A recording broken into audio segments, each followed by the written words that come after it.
Can I take a quick victory lap, Paul, please real take quick? your victory lap because you deserve all it. week, I've been getting called some mean names. I'm not going to name a whole lot of them, but people are saying, "Oh, Goggles just watches the box score. He's got no idea what the Seahawks are about." Goggles is great. They almost blew out the Bengals. Yeah, we lost, but we almost blew them out. We beat the Panthers by 10. This game's going to be different. We're going to do what the Lions couldn't. We're going to go into Baltimore and show the Ravens who's boss. Yeah, all right. Bye-bye, Seattle. Right? It was 37-3.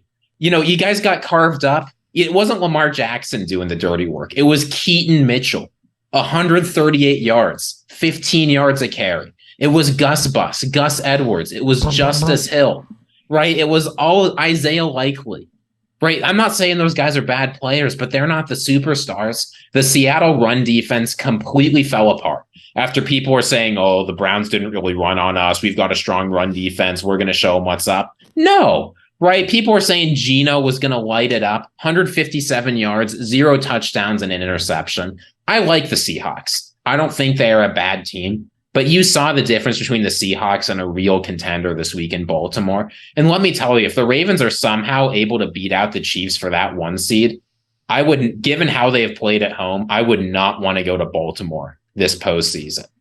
Oh, the Ravens. I mean, the more I watch the Ravens, I'm like, how on earth did we beat them? I'm with you there. And when we go to Baltimore, it might be like 41-10. You guys beat the Ravens by Yeah, we beat them 17.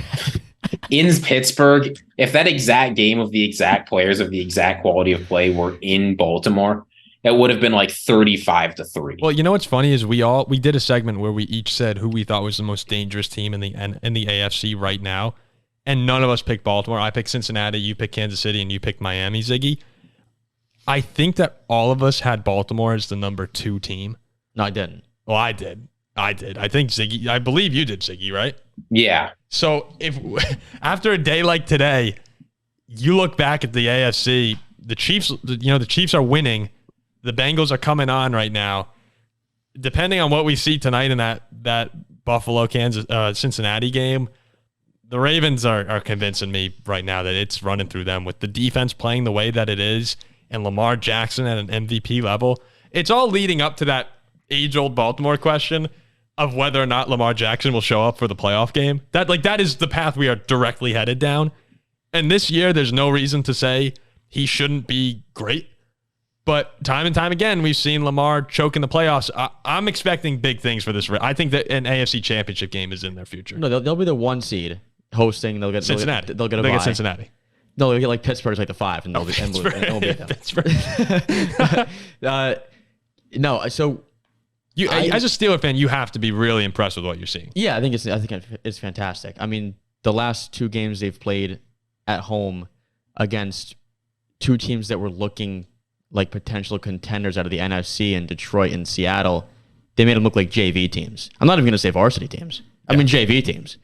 And it was the Baltimore run game yet again. And I said last week, yes, I watched that game against Cleveland. They destroyed you on the ground. They had almost 200 yards rushing on the ground. That's a gashing to me. And I said, this is going to be the X factor. Baltimore's run game. How can Seattle stop it? And they couldn't. 300 yards rushing. Ziggy mentioned the names. There's 3 guys who carved you up. And to be kept out of the end zone as well, when you're playing so dominant on both sides like that, especially against a team in Seattle who on paper has an okay offense, should be able to score some points. To win 37-3 after beating Detroit, Detroit too. Yeah. By the same score? Basically. It's hard to see a team who looks better than Baltimore right now. Well, this is the thing, right? The Ravens defense and Baltimore in general is where good offenses go to die. Right? The Lions are incredibly hot. They go to Baltimore. They lose 38-6, put up 6 points. The Ravens go to Baltimore, put up 3. Like week in, week out, this Ravens defense is making some of the better offenses in the NFL look absolutely awful. I don't know what the ceiling's going to be for them, but if they keep this up, by the numbers, advanced and otherwise, they're one of the best defenses in the NFL. As you said, they've got the AFC North gauntlet coming up over the next 2 weeks. They host the Browns and they host the Bengals. God, those games are so good. The AFC North games are so good. We're going to beat them again. But this is the thing, right? Like, if the defense is this good, you can just let the run game and Lamar Jackson and the Todd Monken offense just sort of do its thing. and you look like one of the best teams in the NFL easily. It's with the way Lamar's throwing the ball, and I've always been an advocate for Lamar Jackson being a great passer as well. So I'm not gonna, you're a Steelers fan. Yeah. I'm not gonna even start this discussion right now.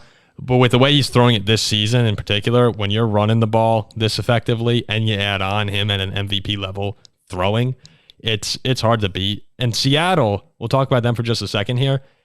Basically exactly what we expected. We said that they're a good team, but they're not an elite. They're not a top tier, maybe even second tier contender for the Super Bowl. In the NFC, maybe. But Geno in these big games against great defenses, we don't trust him at all. And that's what you saw today. Yeah, 13 for 28 for 157 yards and interception. Did he have a fumble too in there? I thought he had 2 turnovers for the 4th straight game. I know he had that pick. I'm pretty sure he had a fumble too. I think he's had 2 or more turnovers in 4 straight games now. And, you can't have that in these moments. We saw it last year multiple times. Against San Francisco last year, they had a couple opportunities. They don't show up. And it's been an impressive year for Seattle, especially the defense. They're such a young defense, and they're playing well. We shouted out a couple players last week. But right now, in big spots, I don't trust them at all. I see them as nothing more than probably a wild card team at this point. I mean, Geno now has what? I think it's about 7 or 8 turnovers in the last 3 or so 8 turnovers games. last 4 games. And a big key today was when you're getting murdered on the ground, drive after drive, your defense is going to get exhausted real fast, and that's what happened. And Seattle couldn't stay on the field.